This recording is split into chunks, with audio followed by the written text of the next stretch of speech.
sejak kapan kekuasaan kehakiman di tingkat paling rendah gitu ya bisa mengubah ketentuan konstitusi.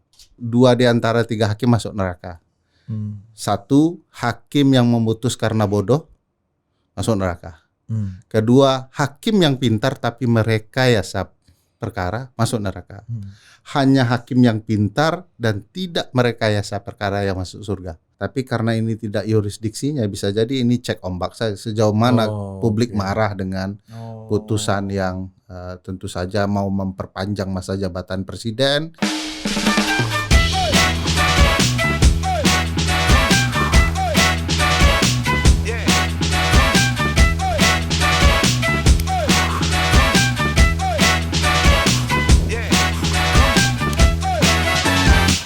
Welcome to Total Politik. Ya, kita ada situasi terkini.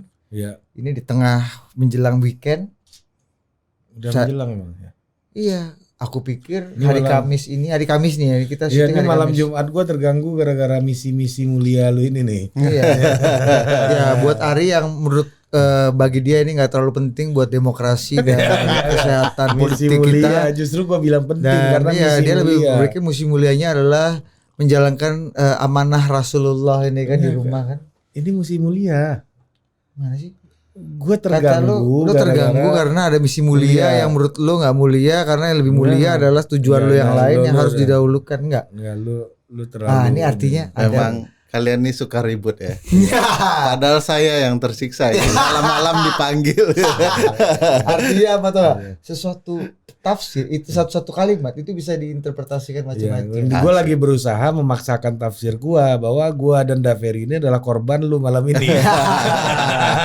Sama seperti apakah ini bisa ditafsirkan tunggal atau jamak? Ya. Asik. Karena ada berita yang menggegerkan sore tadi, ini hari Kamis malam kita syuting. PN Jakpus perintahkan pemilu ditunda. Ya. Iya kan? Gue bacain beritanya nih. Ya. Dengan Kasih dulu suara anchor lu tuh. News anchor lu tuh kasih dulu. udah agak jarang dipakai deh. Iya. Kemarin terakhir make ngumbang Erlangga politisi NBC Award kan. Sur kan? Sur. Apa idealnya? The bright spot in the dark. Mantap. Ya. Erlangga, gol apa yang terbaik? Asik.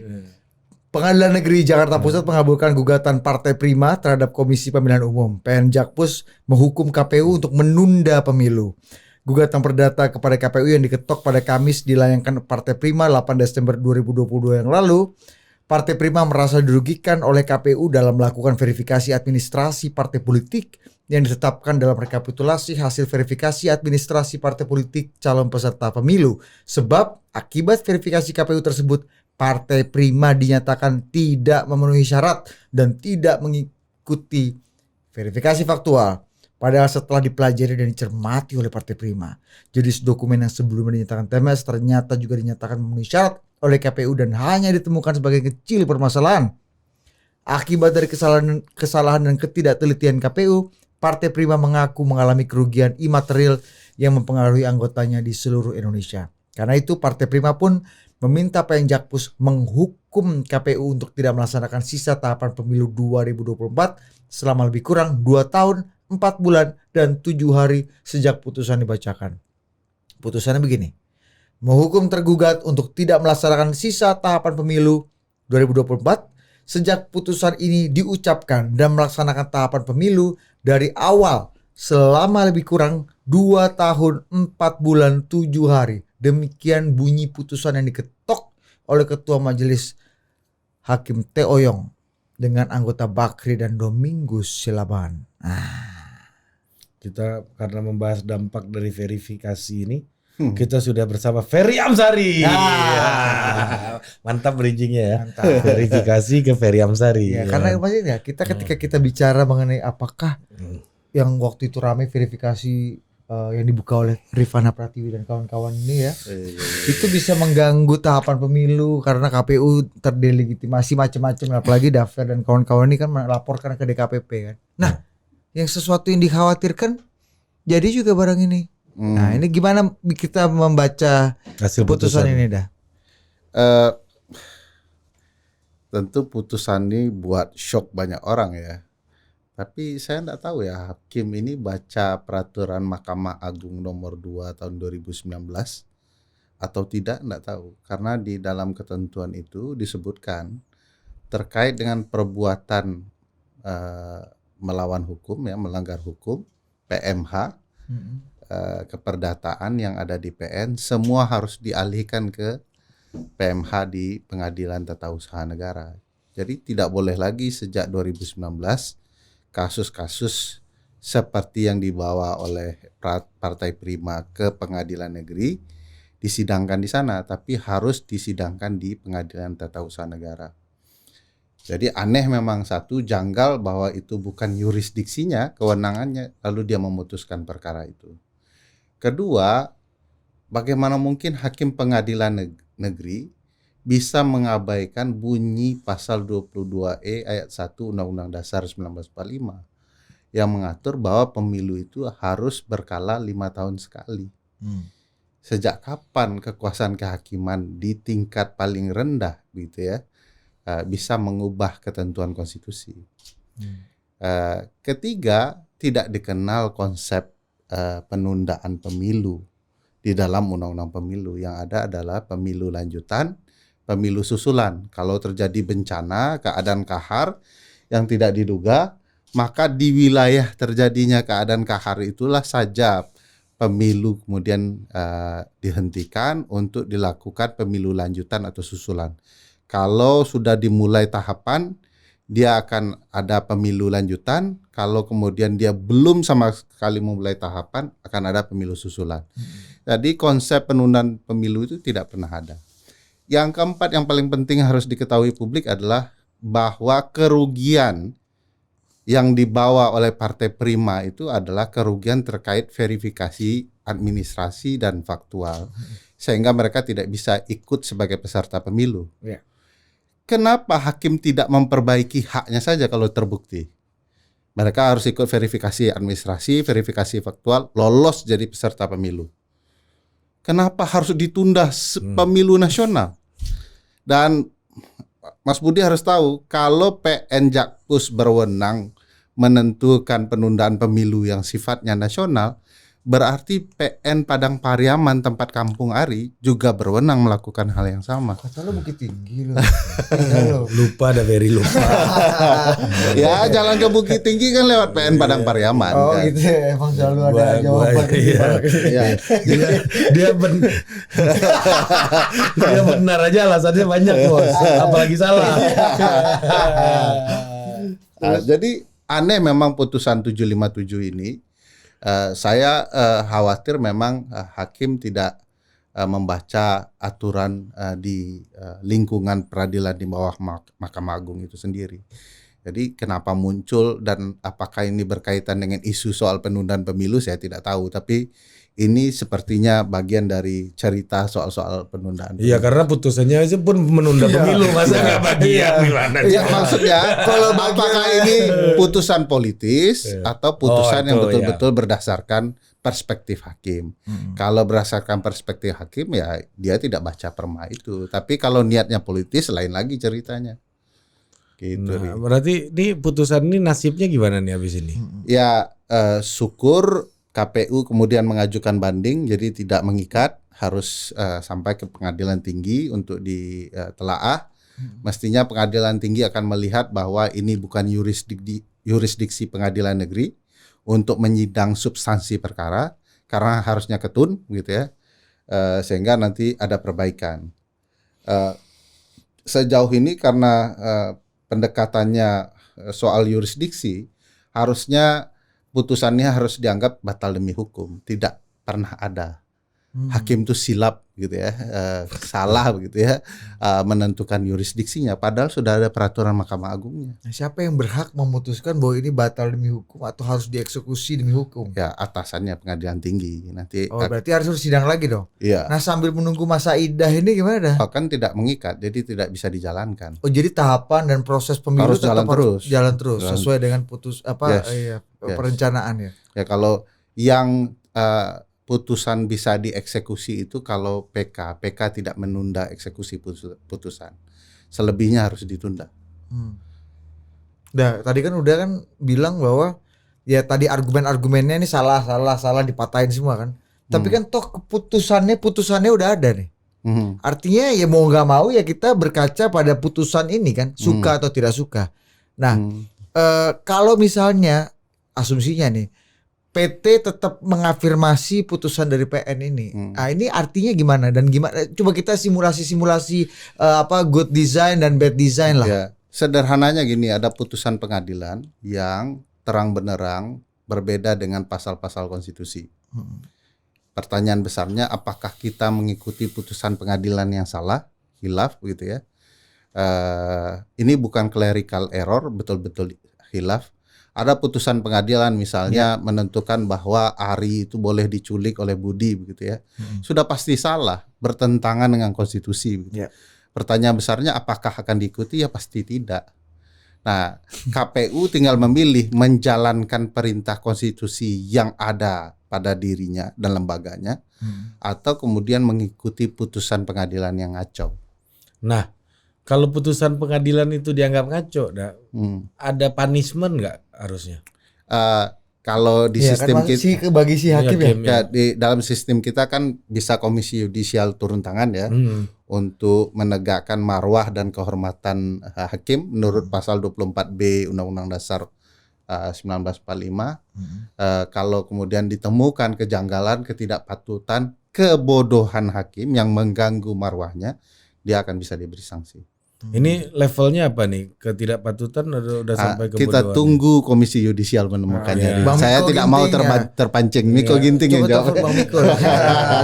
Saya sambil trace biasanya Pak Mahfud udah nge-tweet nih soal ini. Saya coba ya, siapa tahu ada yang paling baru. Bagi Uda gimana melihatnya? Maksudnya ini sebagai sebuah putusan memang tadi tidak bertentangan dengan aturan yang lebih tinggi kan. Nah, kira-kira apa aja yang menyebabkan faktor seorang hakim itu silap kalau kata Daveri tadi? Apa aja faktor-faktor yang bisa membuat itu memungkinkan gitu? Karena ada Gus Didi ya di sini ya. Saya mulai dengan pendekatan keagamaan. Di kampus saya ada pelang besar sebelum masuk koridornya. Yang dikutip itu sebelum Bung Karno, ya. Sebelum para filsuf lainnya ada kutipan Bung Karno. Hadis ada kutipan Bung Karno di Minang ini ya. Jadi ini tidak ada kaitannya dengan keruntuhan rumah singgah Bung besar di. Nah, kuatnya itu 3 hakim itu 2 di antara 3 hakim masuk neraka. 1 hakim yang memutus karena bodoh masuk neraka. Kedua, hakim yang pintar tapi merekayasa perkara masuk neraka. Hanya hakim yang pintar dan tidak merekayasa perkara yang masuk surga. Jadi sepertiga hakim masuk neraka kurang lebih begitu ya. Karena kalau bodoh tapi jujur 2/3 hakim masuk neraka. Iya. Bodoh dan jujur aja masuk neraka ya dah. Iya kan? Gak ada hakim bodoh, Bos. Ya, kan kalau bodoh dia jujur dia masuk neraka. Nah, itu, Bos. Karena hakim itu harus orang pintar. Iya, maksudnya itu. Bayangkan orang yang seleksi hakim bodoh tapi bisa lolos begitu ya. Walaupun jujur. Walaupun saleh. Nggak bisa. Konteks agamanya begitu. Hakim itu Ada mikrofon agak tengah nih. Pusatnya di sini. Di kampung saya nggak ada yang begini. Jadi memang konteks hakim itu memang jabatan paling prestisius bagi orang hukum. Maka proses seleksinya harus beda. Nah, di Indonesia memang ada problematika. Tidak semua lulusan hukum terbaik itu mau jadi hakim. Mau kemudian orang-orang pintar itu betul-betul menjadi posisi tertinggi itu. Karena proses seleksinya memang agak janggal. Nah, bagaimana dengan putusan ini? Ya menurut saya kalau kemudian hakim tidak baca Undang-Undang Dasar, ya, tidak baca perma Mahkamah Agung sendiri, tidak baca undang-undang pemilu, ya aneh kalau kita tidak mempertanyakan kapasitas hakim. Gitu ya. Nah, itu ada nggak ya? Jadi kan kita udah taunya pas putusan aja kan. Ada nggak yang kemudian mengikuti perjalanan persidangan demi persidangan sampai ada putusan ini? Ya. Kan pasti sebelum putusan kan pasti ada persidangan pembuktian atau hal-hal lain yang kemudian ada nggak teman-teman atau record tentang perjalanan kasus ini sampai putusan ini dah? Saya sendiri kan sebenarnya turut mengirimkan keterangan ahli ya soal kecurangan ini. Tapi saya tidak pernah mengikuti proses persidangan dan kawan-kawan. Karena asumsi kita memang ini jauh panggang dari api ya. Asumsinya tidak mungkin orang kemudian melanggar yurisdiksinya sendiri. Ada hal-hal lain yang lebih penting dan lebih substansial lah gitu ya. Kita mengikuti yang di Petun, dan Prima kalah di sana.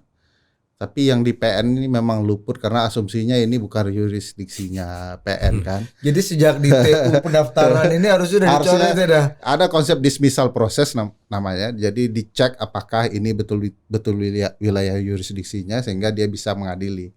Begitu dia merasa ini janggal, dia akan mutus ini bukan yurisdiksi kami, bukan kewenangan kami untuk memutuskan. Nah, tapi kenapa bisa ada hakim yang bisa keluar dari yurisdiksinya tadi kalau dan hakimnya nggak satu, majelis itu berapa sih? Tiga. Maksudnya tiga-tiganya nggak ada kok baca kayaknya ini kita bukan urusan kita nih bos. Ini bukuku, ini menurutku ya. Masa nggak ada dialog kayak gitu dan apakah kan kalau itu ada JPU-nya nggak sih? Ini kan gugatan ya perdata PMH, jadi tidak. Pihaknya Prima langsung Prima dan kemudian hakim KPU ya sebagai tergugat dan hakim. Artinya maksudnya gini dah, KPU kan pasti dimintai keterangan dalam proses pemeriksaan dan ini kan. Masa even kalau si hakimnya nggak sadar nih bos, gitu kan, misalnya lupa dia. Kenapa harus Batak? Hakim nggak harus Batak. Coba cari bahasa lain. Bung. Kena Budi jadi. Ya, gue lagi cari bahasa lain. Daeng. Boleh. Makassar Bons kan Bons. Gini dah. Oke lah kalau daeng hakim ini ya kan itu nggak sadar lah, luput lah, mungkin dia udah terlalu advance ya kan, yang basic ini dia lupa. Kadang-kadang kita juga suka gitu ya harus. Tapi ini kan ada KPU dalam proses pemeriksaan. Harusnya KPU yang tergugat. Ini kan basic rules pertama pembelaan dia adalah salah kamar. Sebelum kita bicara substansi membuktikan dia salah. Ini apakah artinya KPU-nya juga nggak fight juga dong dalam membela diri gitu dah? Saya pikir standarnya ya orang yang tergugat pasti akan mempermasalahkan legal standing yang berkaitan dengan yurisdiksi pengadilan. Logika standarnya. Dan saya yakin itu juga pasti masuk dalam keterangan dari tergugat dari KPU. Nah, ini soal memang problematikanya bagi saya di hakim ya yang kemudian punya kelemahan dalam melihat standar perkara ini. Itu makanya saya berdoa mudah-mudahan ini bukan perspektif politik dari hakim, ini lebih kepada kesilapan hakim. Sehingga tugas dari pengadilan tinggi nanti akan memperbaiki kesilapan yang fatal ini. Anda lebih merasa hakimnya yang tertumpuk mudah-mudahan bukan KPU-nya yang tidak fight cukup baik dalam membela diri gitu. Nah, karena kenapa hal yang sangat basic itu bisa luput, itu kan doesn't make sense gitu dah. Ya, saya sendiri kan melihat memang ada problematika dalam penyelenggaraan verifikasi administrasi dan faktual di KPU karena buktinya bertebaran ada kecurangan. Yang kita tidak masuk akal teman-teman Partai Prima kemudian mencantumkan dalam petitumnya penundaan pemilu. Ini yang tidak masuk akal. Yang lebih tidak masuk akal hakim mengabulkannya gitu ya. Kalau nuntut kan apa aja boleh tuntut ya. Jaksel tuh Jakpus ya. Jakpus. Jadi bisa batalin se-Indonesia ya. Itu makanya aneh kalau hakim PN Jakpus bisa membatalkan pemilu se-Indonesia, artinya PN di kampung saya juga bisa. Gimana tuh? Karena itu yurisdiksinya. Karena nasional kan sifatnya. Kan masa PN Jakpus kemudian memutuskan pemilu nasional batal, itu yang tidak masuk akal. Logikanya juga PN Pesisir Selatan, PN Padang, PN Fak di Papua gitu juga bisa. Sumatera Barat dong, Padang, Pariaman, Solok, semua yang Sumber semua bos. Kita nih Jawa-Jawa ini terdiskriminasi sama PN Purwokerto gitu juga Nganjuk juga bisa juga bisa berarti membatalkan pemilu yang berlangsung secara nasional jika kemudian ada kealpan verifikasi di daerah tertentu gitu. Nah terus kenapa ya aneh juga ya, maksudnya ya kan harusnya putusannya Prima aja yang dilolosin kalau memang iya ya. Iya, diperbaiki. Harusnya puncak rantai makanan dari putusan itu ya. Aja kan. Hak Prima yang dilanggar oleh KPU di verifikasi administrasi itu saja yang diperbaiki. Faktual. Kan kejadian KPU pernah memperbaiki Partai Umat kan, dengan harusnya mekanisme gitu ya. Dengan proses mediasi bahkan. Nggak sampai proses pengadilan. Nah, harusnya memang pengadilan memperbaiki kealpan di sana saja kalau memang itu terbukti curang. Masa yang dicurangi partai Prima diketahui kesalahannya di mana, lalu kemudian pemilu nasional dibatalkan, kan tidak masuk akal. Dan kenapa sampai ketemu angka 2 tahun 4 bulan 7 hari? Itu menariknya itu. Ya kan? 247 bos. 2 tahun 4 bulan 7 hari. Secara supaya lewat 1 tahun dari tahun pemilu kayak. Ini kan agak ini ya, seperti yang dibicarakan sama banyak orang termasuk Dafer juga, kekhawatiran Anda kan. Hebat juga ya. Extensionnya itu agak mirip sama yang kemudian iya kan iya kan yang Anda bilang waktu itu. Iya kan, kurang lebih begitu. Gara-gara nungguin Prima, Partai Golkar pun harus idle dulu bos, ya kan? 18 partai harus menunggu. Anda dan Ernest sudah belusukan aja Anda ini kan. Prima menggugat tahu Anda ini kan. Nih baca Jakpus nih kan. Dan Ernest sudah belusukan dah. Iya, pakai baju kuning mana-mana ya. Mantap juga kan. Iya kan. Nah, tapi kan tadi udah juga mengatakan bahwa ada satu ini mudah-mudahan kesilafan, itu kan berpositif tinggi, kan berusnuzon. Gitu. Tapi kalau kita mau bersuuzon, hari aja yang suuzon. Enggak, maksudnya misalnya ya, iya. Kenapa strategi ini yang dipakai gitu loh? Kan ini kan gampang sekali. Suuzonnya gitu apa? Suuzonnya ya mau bagian dari grand strategi penundaan pemilu politik gitu. Saya melihat ini kan kealpaan. Lalu ada kaitannya dengan cerita banyak orang pergerakan soal penundaan pemilu, dan ini matching. Tapi karena ini tidak yurisdiksinya, bisa jadi ini cek ombak saja sejauh mana publik marah dengan putusan yang tentu saja mau memperpanjang masa jabatan presiden, DPR, DPD, DPRD begitu ya. Dan belum, itu November ya. Nah, apakah bagian dari itu memang kita tanda tanya, tapi kurang lebih saya dan teman-teman melihatnya jangan-jangan nih cek ombak dulu. Ini ada kekhilafan, nanti kalau publik marah hakimnya dianggap salah putusannya, diperbaiki di PT. Tetapi kalau kemudian cek ombak ini memperlihatkan kemarahan publik standar ya, flat begitu ya, jangan-jangan setelah itu keluar putusan MK ya, yang juga bicara soal penundaan pemilu. Apa presiden? Karena sedang ada perkara soal sistem pemilu proporsional daftar terbuka, daftar tertutup. Berapa berita termasuk yang disampaikan Pak SBY bahwa putusan itu akan bicara bahwa karena ini proporsional tertutup, sistem yang baru, maka pemilu harus ditunda melewati waktu pemilu. Untuk penyesuaian dan segala macam. Jadi agak banyak ya mata rantainya yang saling terkait.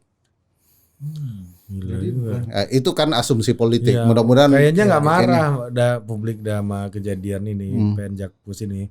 Tawa kocak. Dia daftar aja nggak. Gue berpikir dia akan berapi-api keluar. Ya karena alasannya ini kan. Karena memang parah ini kesalahannya, Bu. Jadi nggak bisa kita lihat argumentasi hukumnya apa begitu. Bahkan Perma nomor 2 tidak dibaca begitu ya.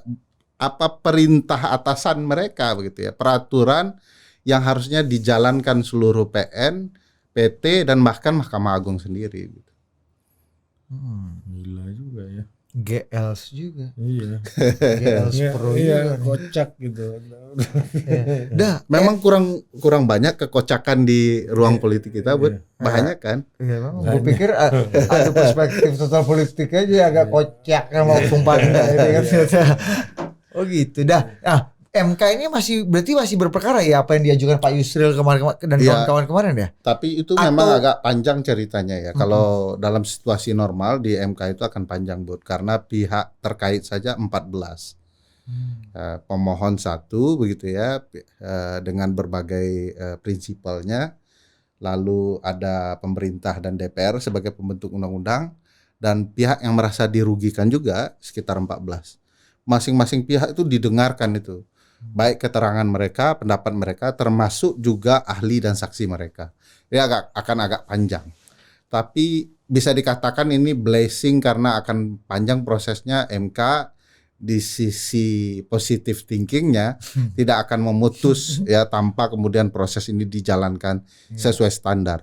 Tapi ada kemungkinan karena panjangnya proses, lalu putusan MK itu mendekati waktu pemilu dan mereka punya alasan untuk mengatakan sistem baru ini harus diterapkan dan mohon penerapannya menunda.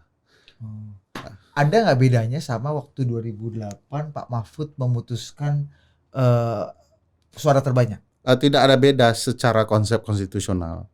Karena kan yang disandingkan itu sistem politik mana, sistem pemilu mana yang paling sesuai dengan pasal konstitusi. Ini rumah besarnya. Rumah besarnya. Jadi seluruh sistem kan punya masalah ya, punya kekurangan. Nah, yang paling cocok dan matching dengan konstitusi itu apa? Berdasarkan putusan 22/24 PUU 6 Romawi tahun 2008. PUU. Enggak, ini bukan apal, Bos. Ini bukan apal karena keseharian aja. Luar kepala. Kayak El Munce apa soal apa? Berapa jumlah desa 74.610 gitu. Ada jumlah dokter loh. Iya. 2.000 gitu. Enggak ada berapa angka-angka kecilnya, enggak pas 2.000 gitu. Dokter kandungan. Karena kita sering melihat putusan saja ya, di putusan itu perspektifnya gini, karena pasal 1 ayat 2 Undang-Undang Dasar 1945 mengatakan kedaulatan berada di tangan rakyat dan dijalankan sepenuhnya oleh konstitusi Undang-Undang Dasar 1945, maka konsep kedaulatan rakyat itu yang paling cocok dengan mana? Sistem proporsional tertutup. Penentuan siapa yang duduk representasinya adalah ketua umum partai. Sehingga rakyat dianggap tidak berdaulat nih. Sementara terbuka, rakyat memilih langsung. Di pasal 22E itu disebut pemilu itu dalam rangka memilih anggota DPR, bukan memilih partai politik. Walaupun disebutkan juga peserta pemilu adalah partai politik. Nah, putusan 22 dan strip 24 itu menyatakan begitu. Dan sifatnya final and binding, tidak bisa diubah dalam hal kalau undang-undang dasarnya masih sama, kecuali undang-undang dasarnya diamandemen. Nah, saya tidak mengerti kenapa MK tidak menyatakan saja bahwa putusan ini, perkara ini tidak bisa diterima dengan mengeluarkan ketetapan. Perkara ini sudah pernah diperkarakan, konstitusional sudah jelas, saya ketok bahwa ini tidak bisa diterima. Harusnya kayak gitu kan? Harusnya gitu supaya tidak ribet-ribet. Kayak PNjakpus ini kan harusnya pendaftaran ini udah di. Waktu Valdo dulu ngajuin soal usia itu loh, kan pernah digugat langsung diputus. Persis. Nggak ada pihak-pihak terkait waktu itu. 14 pihak terkait dengan saksi dan. Betul itu. MK itu sering dipertanyakan sikap berbeda terhadap perkara yang hampir sama. Gue ikut di rombongan dulu soalnya kan. Iya. Saksi. Enggak. Itu hafal putusan itu karena dekat dengan Valdo. Iya, kan sekampung kita. Udah pun lebih yang kenalin saya kan udah. Bangga juga gue sama Valdo. Asik. Pernah mencatat sejarah ya.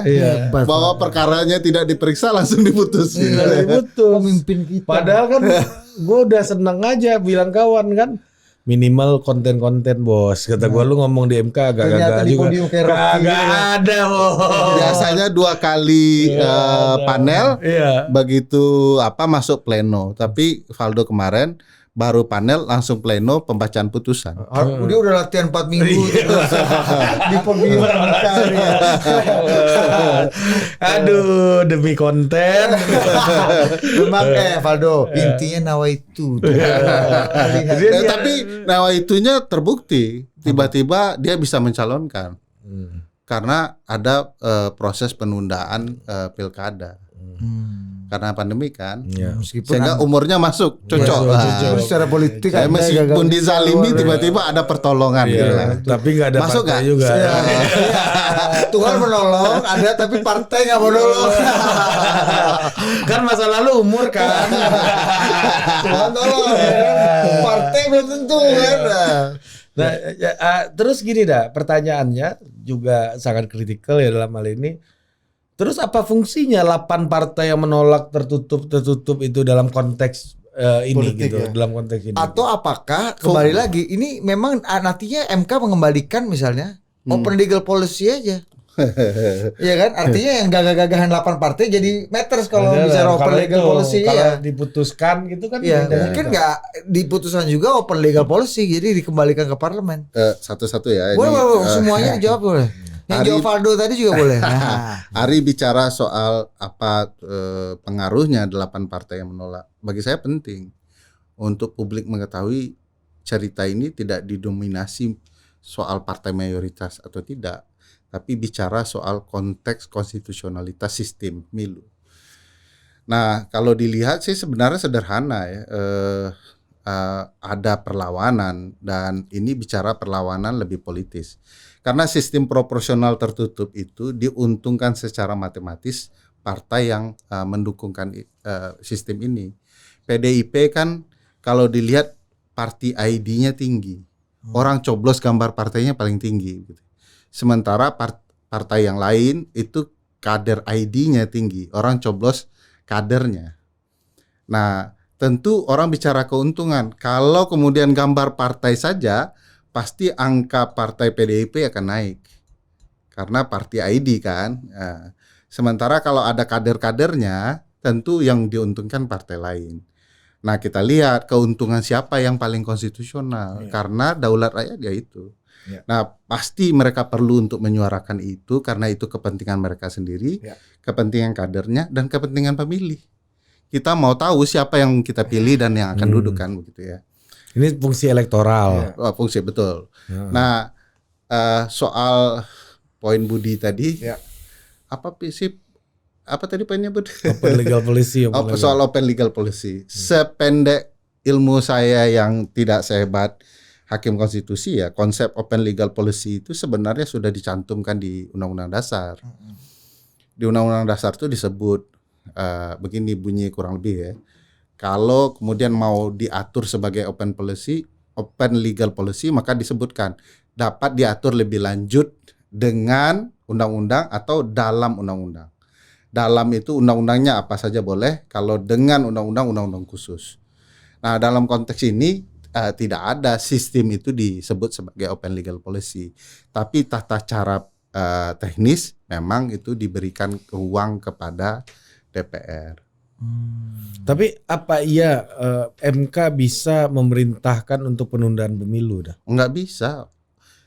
Pasal 22E ayat 1 itu pemilu itu punya azas langsung, umum, bebas, rahasia, jujur dan adil serta berkala 5 tahun sekali. Kalau dinyatakan 5 tahun sekali ya 2024 harus pemilu. Jika tidak terjadi, jika kegoblokan yang sama tidak terulang di MK lah kurang lebih. Enggak, misalnya dalam putusan misalnya, ya dia nggak mungkin menganulir konstitusi sendiri ya dalam putusannya kan, maksudnya ya udah kita tertutup tapi pemilu tahapan ditunda gitu nggak bisa secara konstitusional tidak bisa. Tapi secara kegilaan politik itu bisa saja terjadi. Tapi berarti putusan MK itu bisa kita gugat juga dong ke MK berarti. Karena bertentangan kan konstitusi kan. Karena konsepnya tidak ada bandingnya, dia langsung mengikat ketika binding begitu ya, final, tidak ada naik-naiknya seperti di Mahkamah Agung. Ya memang secara konsep tidak ada pilihan. Tapi bukan tidak bisa kemudian orang mempertanyakan kebenaran putusan MK dengan mengajukan kembali permohonan gitu. Ujung-ujungnya ditunda lagi dong pemilu. Nanti bertele-tele. Bagi saya itu kesalahan fatal Mahkamah Konstitusi ya, membiarkan perkara ini masuk. Harusnya ya kasus Vertivaldo dan kasus sengketa Pileg kemarin tidak ada pemeriksaan karena dianggap tidak layak, permohonannya langsung diputus. Ini juganya menurut saya seharusnya ini juga didismisal proses dengan dinyatakan melalui putusan tidak bisa. Artinya ini ada nuansa kekuasaan di MK yang makin kencang dong kalau dengan apa yang Daveri sampaikan tadi. Saya kira kita semua sudah tahu ya, ada kemelut di MK, putusan yang dipalsukan, pemecatan tiba-tiba yang juga sangat aneh ya dari pilihan-pilihan DPR. Mana ada di dunia pengadilan yang mandiri kemudian dipecat oleh lembaga politik. Meskipun hakim-hakim ini juga berasal dari lembaga politik kan, iya, dipilih oleh lembaga-lembaga politik. Ada di lembaga otoriter, tidak di negara otoriter, tidak di negara demokratis. Nah, Putin kan begitu ya, kemudian Myanmar kan begitu juga. Tiba-tiba semua hakim konstitusi dipecat.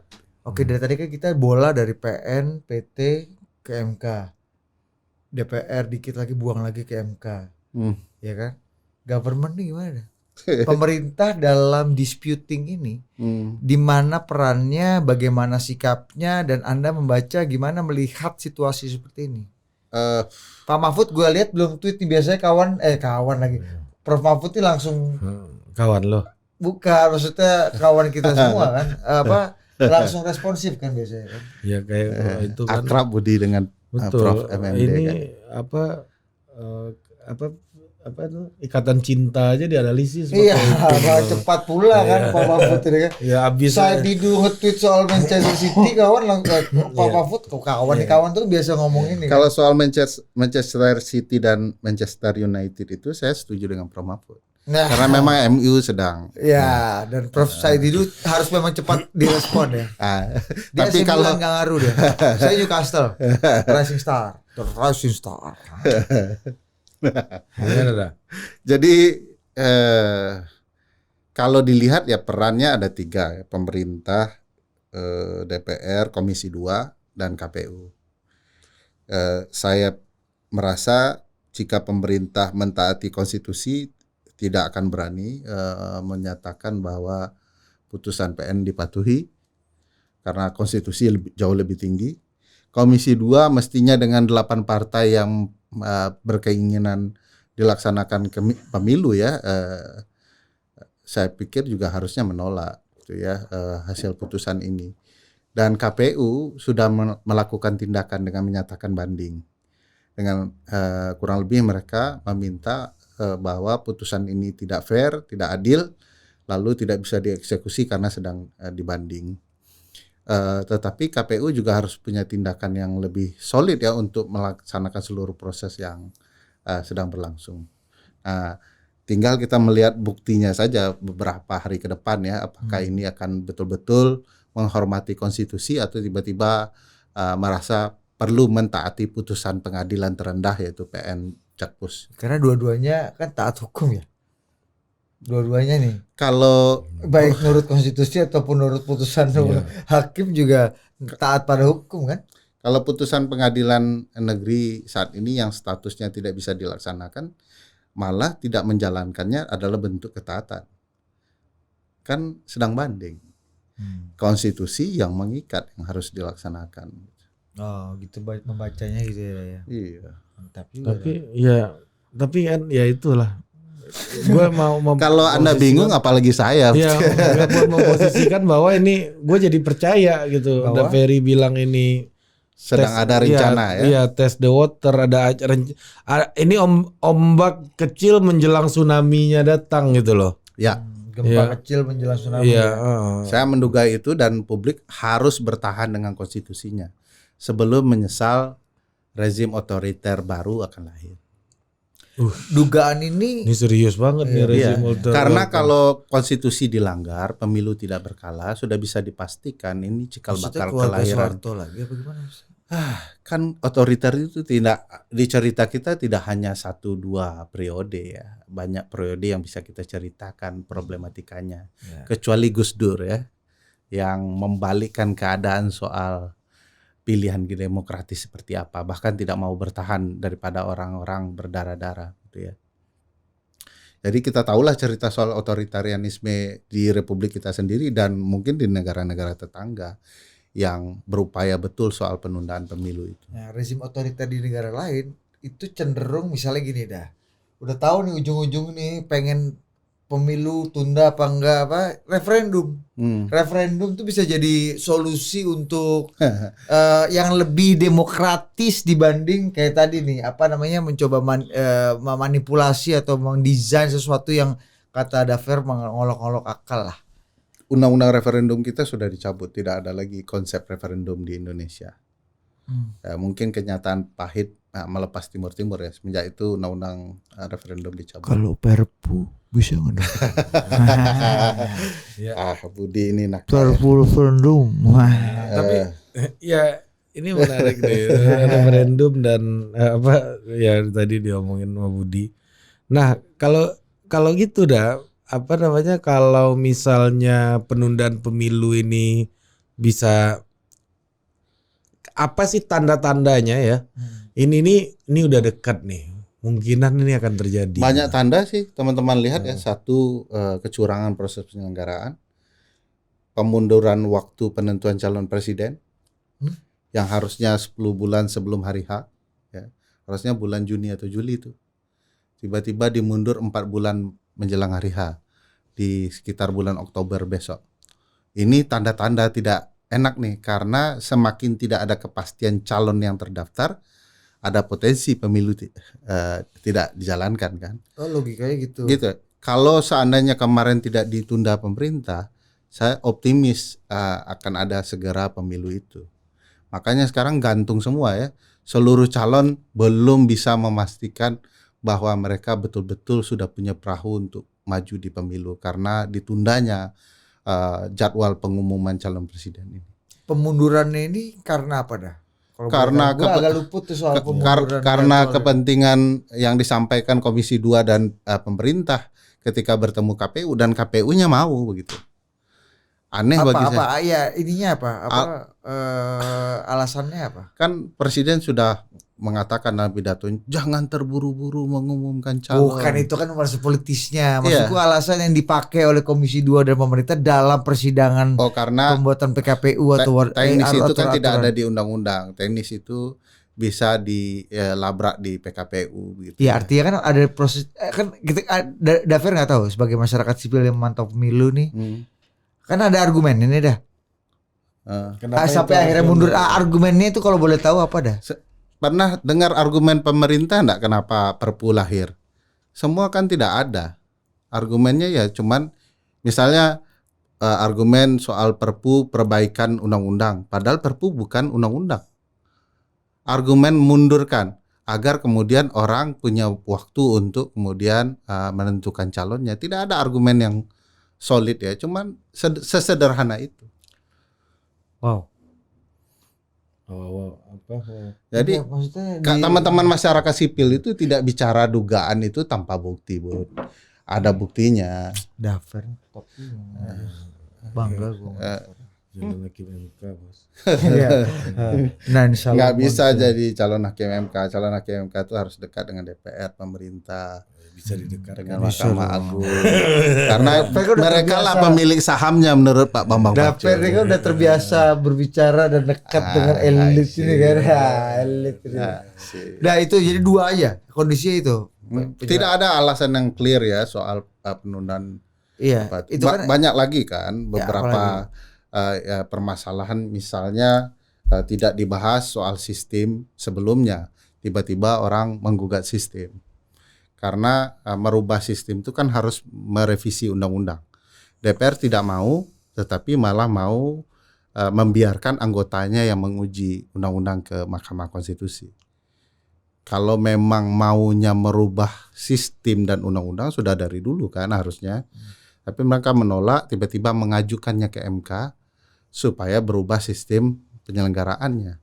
Ini juga tanda-tanda yang kita takut ini dipakai untuk menyatakan penundaan pemilu yang saya ceritakan tadi. Jadi sudah cukup banyak itu. Ya cukup ya. Nah, terakhir nih. Apa sih yang akan, kalau misalnya ada penundaan gitu ya, apa yang menjadi basis legitimasi kekuasaan dari penguasa yang mengalami perpanjangan ini? Dari MK, dari apa yang memutuskan ini ya. Saya pikir hari itu memang salah satu pemikir politik yang kuat ya. Di dalam politik enggak ada itu alasan konstitusional dipakai. Iya, makanya Alasannya alasan pilihan politis rakyat biasanya kan. Alasannya adalah politis. Kalau Selain alasan pilihan rakyat gitu alasan kan. konstitusionalnya tidak mungkin. Iya, nggak mungkin dipakai. Tidak mungkin pasal Betul, 22E betul. sudah ada, Iya. undang-undang pemilu sudah Iya. ada, dan tiba-tiba kita tidak bicara lagi di ruang wilayah ketaatan berkonstitusi. Betul. Tiba-tiba orang semua bermain cerita-cerita yang macam-macam, mau amandemen lah. Padahal satu tahun lagi menjelang pemilu, siapa yang mau melakukan amandemen? Pasti aturannya akan merusak pertarungan yang fair kan. Nah itu terjadi, orang bicara 3 periode, kepala desa 3 periode untuk membuat logika presiden Polarisasi. bisa 3 periode. Nah ini yang menurut saya tidak masuk akal. Dalam konteks politik saya percaya Ari tahu bahwa dalam pertarungan politik homo homini lupus. Ya artinya kan nanti pemimpinan yang akan memperpanjang ini kan akan sangat lemah karena nggak dipilih rakyat kan. Tapi kalau otoriter tidak ada cerita. Artinya basisnya itu kan. Otoritarianisme. Iya. Basisnya siapa yang mau tangan menunda besi, kan? menunda pemilu kalau tidak pakai tangan besi, Ri? Iya. Dalam logika ilmu kepemiluan nggak ada cerita pemilu itu ditunda, Ri. Dalam waktu perang saja Amerika menyelenggarakan pemilunya. Dalam saat Amerika diteror WTC ya 9/11 itu penyelenggaraan pemilu ketika bom itu tetap mau dilaksanakan. Pemilu partai mereka ya, internal mereka tetap dilaksanakan, tapi karena keamanan ditunda. Kapan penundaannya? Susulan dan lanjutannya 1 bulan. Kita aja yang 2 tahun lebih ini. 2 tahun 4 bulan 7 hari. Ya. Tapi gini misalnya gini ya. Dan itu hanya di wilayah New York, yang lain jalan gitu. Badai Katrina ketika di California, Ri, itu cuma ditunda 3 bulan, di tempat lain tetap dilaksanakan. Hanya di daerah yang terjadi keadaan kahar terjadi susulan dan lanjutan. Jadi sekali lagi cerita penundaan ini cerita otoritarianisme. Iya. Basisnya nggak ada. Nggak ada, konstitusionalnya nggak ada. Nah, tapi kan gini, dalam sejarah politik kita, saya nge-search Orba, Super ya. Semar. Coba. Super Semar itu kan jadi momentum ya, Soeharto memegang kekuasaan secara de facto. Ini perintahnya Bung Karno cuman ini. 1, mengambil, nggak bisa baca jelas ya, mengambil tindakan yang dianggap perlu untuk menjamin keamanan dan ketenangan serta kestabilan jalannya pemerintahan dan jalannya revolusi, serta menjamin keselamatan pribadi dan kewibawaan pimpinan presiden, panglima tertinggi, pemimpin besar revolusi, mandataris MPR demi tercapainya bangsa negara Republik Indonesia melanjutkan ajaran-ajaran pemimpin besar revolusi. Yang kedua, mengadakan koordinasi pelaksanaan perintah panglima besar revolusi dengan panglima angkatan-angkatan lainnya. Yang ketiga, supaya melaporkan segala sesuatunya yang menyangkut paut ini seperti di atas. 3 perintah yang sebenarnya menjamin kestabilan keamanan dan menjaga kewibawaan dan ajaran-ajaran Bung Karno. Yang kedua, lu koordinasi sama antar ini nih bos, ya kan? Yang ketiga, lu lapor sama panglima besar nih, panglima presiden. Tapi diterjemahkan langsung membubarkan PKI. Surat yang agak rata-rata air ini dah diterjemahkan membubarkan PKI, diterjemahkan membubarkan kabinet, menangkap orang-orang yang diduga terlibat dalam G30S tanpa peradilan. Iya, kalau pendekatan politik kan artinya semua bisa saja terjadi. Ini pendekatan politik. Kalau pendekatan konstitusional tidak masuk akal karena harus ada proses dan segala macam. Dan kebetulan MPR ketika itu dikuasai oleh kekuatan politik lain kan, di bawah dominasi Presiden Soekarno, sehingga kemudian terjadi upaya pengalihan kekuasaan dengan langkah-langkah politis, bukan langkah-langkah konstitusional. Nah, Super Semar dengan terjemahan Harto itu adalah langkah politis, menerjemahkan Super Semar ini. Tidak mungkin itu langkah konstitusional. Langkah konstitusional pengalihan kekuasaan harus melalui pemilu. Dan bahkan rezim yang mengambil kekuasaan lewat langkah politis pun itu relatif reguler pemilunya ya. Orde Baru kan relatif reguler kan. Meskipun agak telat dari jadwal. Ya waktu itu konteksnya orang 971 kan. Iya. Konteksnya melihat itu pemilu pencitraan saja ya. Semua sudah ditentukan, semua sudah direkayasa. Makanya ada asumsi dari Prof Denny Indrayana kan yang disampaikan di mana-mana bahwa kalau yang ini kalah nanti tidak akan dilakukan pemilu, tapi kalau yang jagoannya menang maka akan dilaksanakan pemilu. Kurang lebih begitu kan. Asumsi ini patut diwaspadai karena memang situasinya tidak mendukung bahwa penghormatan terhadap konstitusi betul-betul dijalankan. Jangan-jangan asumsi yang ada di mana-mana ini memang adalah mata rantai untuk tidak menghormati konstitusi. Nih, kalau kata Bang Celi, ini demokrasi kembang plastik. Ya, demokrasi tapi kembang plastik. Yeah. Ya, Indah tapi tidak nyata. Indah tapi tidak nyata, but it's kembang anyway. Ya. Dah, tapi satu lagi deh. Langit tetap biru. Langit biru tapi padi sudah menguning. Langit boleh biru tapi padi sudah mulai menguning. Ya. Canggih abang ini. Ya, Garut udang-udang gimana udang? Udang ini ibarat ini laut, maka ini adalah samudra. Dia jelasin udang sebenarnya, bukan ngejelasin politik. Bang Celi nih, Bang Celi top ini abang kita kangen juga. Lagi di Inggris dia, lagi penelitian Churchill, lagi bikin buku lengkap soal Churchill. Top. Wah, ngeri. Nah ini dah, ini kan yang satu perjuangan teman-teman masyarakat sipil juga yang rame juga kita bahas berkali-kali ya tentang apa yang terjadi pada verifikasi faktual yang kemudian akhirnya Partai Umat masuk, ada MS jadi TMS, TMS jadi MS gitu-gitulah ya. Yang kemudian ini dibawa ke DKPP. Ini perjalanannya sampai gimana dah? Kan teman-teman tinggal menunggu putusan tapi jadwalnya belum ada. Apa yang terjadi dalam proses pembuktian persidangan, kalau boleh di-share perkembangannya sejak udah dan kawan-kawan memberikan ini, apakah buktinya cukup solid, saksinya keamanannya gimana, updatingnya gimana dah ke publik? Saya itu takut menjelaskan di depan Ari sama Budi itu nanti dianggap semua everybody wrongs ya. Nggak apa-apa, Ferry Amsari. Tapi itu kan begini, khas SJW. Yang kan udah beda SJW-nya. Lanjut. Nah, kalau di konsep etik kan ini problematika etik penyelenggaraan. Di konsep etik itu tidak ada pembuktian seperti pengadilan. Tapi yang terjadi kemarin itu seperti pengadilan. Ini alat buktinya dari mana? Kapan diterima? Padahal yang harus dibuktikan apakah penyelenggara betul-betul melanggar etik di dalam bukti itu. Oh, DKPP-nya nih? DKPP-nya. Jadi tugasnya. Tapi DKPP sebaliknya. Bahkan ketika teman-teman mau mengungkapkan video rekaman untuk diperdengarkan di dalam persidangan DKPP menolak. Sidang ditutup. Hah? Ya, kita itu punya 32 alat bukti berupa rekaman, surat, dan video yang betul-betul bisa memperlihatkan kecurangan dari tingkat atas sampai tingkat bawah penyelenggara pemilu. Bayangkan bukti sepenting itu tidak diperdengarkan dalam persidangan yang bisa dilihat oleh mata publik. Ditutup itu. Ditutup tuh maksudnya secara tertutup? Secara tertutup hanya diperdengarkan satu. Bayangkan ada tiga. Apa alasannya? Dipakai. Apa alasannya? Mungkin kecapean. Nggak serius dah. Kan pasti ada ininya. Sekali lagi saya bilang tidak ada alasan konkret. Ya alasan tidak konkretnya apa? Ya sudah cukup. DKPP mengatakan sudah cukup. Yang lain keluar dulu. Nah, sudah cukup. Lalu ditutup persidangan itu. Dan kemudian mereka mengatakan sudah, kami akan mendengarkan nanti.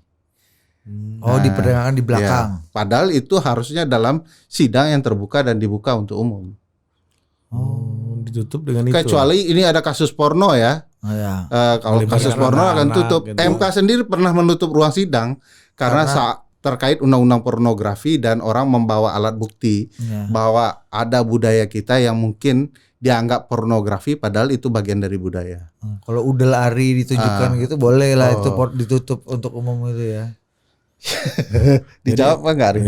Ini penghinaan rasial. Udel gua. Udel Budi mungkin. Udel bisa ada yang selera, bisa juga ada yang muntah kan. Itu resiko aja. Resiko aja. Nah, gitu ya dah. Nah, itu problem. Jadi makanya kita bilang banyak sekali rangkaian yang berkaitan dengan kita bisa membangun kecurigaan-kecurigaan baru. Tunggu. Apakah bukti yang diperdengarkan itu cukup komprehensif untuk menjadi gambaran dari 32 bukti yang lainnya yang dibawa sama teman-teman masyarakat sipil? Ya, kita kan tidak mau konyol juga ya. Bukti awal kan sudah didengarkan di publik, ada di CNN, di Kompas, di narasi. Tinggal total politik yang belum secara lengkap itu. Kalau mau memperdengarkan secara lengkap kita upayakan ya untuk menjelaskan bagaimana kemudian proses itu terjadi kecurangan.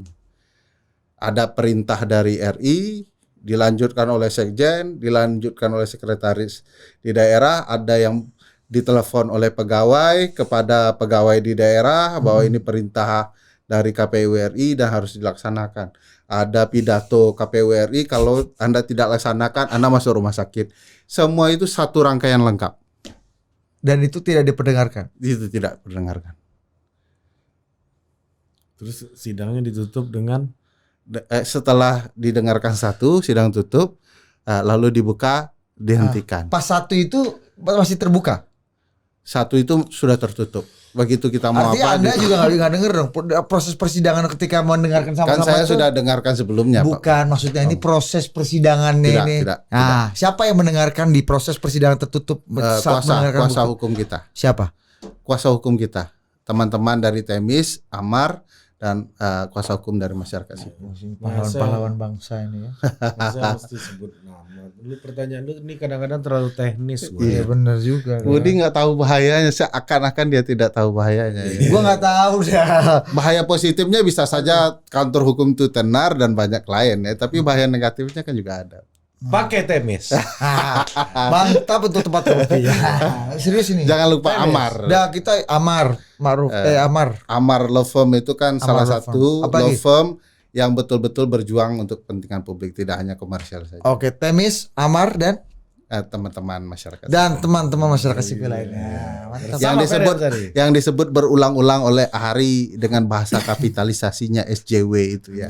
Yang tidak pernah dipakai oleh kelompok aktivis tapi dipakai oleh total politik. Bang Ari ini memang selalu pakai. Karena bikin judul. Yang sampai ke anak-anak stand up penyebutannya SJW itu ya. Yang kami tidak mengerti dari mana asal. Itu sudah dibahas juga pada daftar Bang Hasan. Itu sudah lewat. Ya, SJW ini sebutan junior udah sebenarnya. Kalau udah post SJW. Ya. Udah. Sampai jumpa lagi di Total Politik berikutnya. Thank you. Mantap, makasih.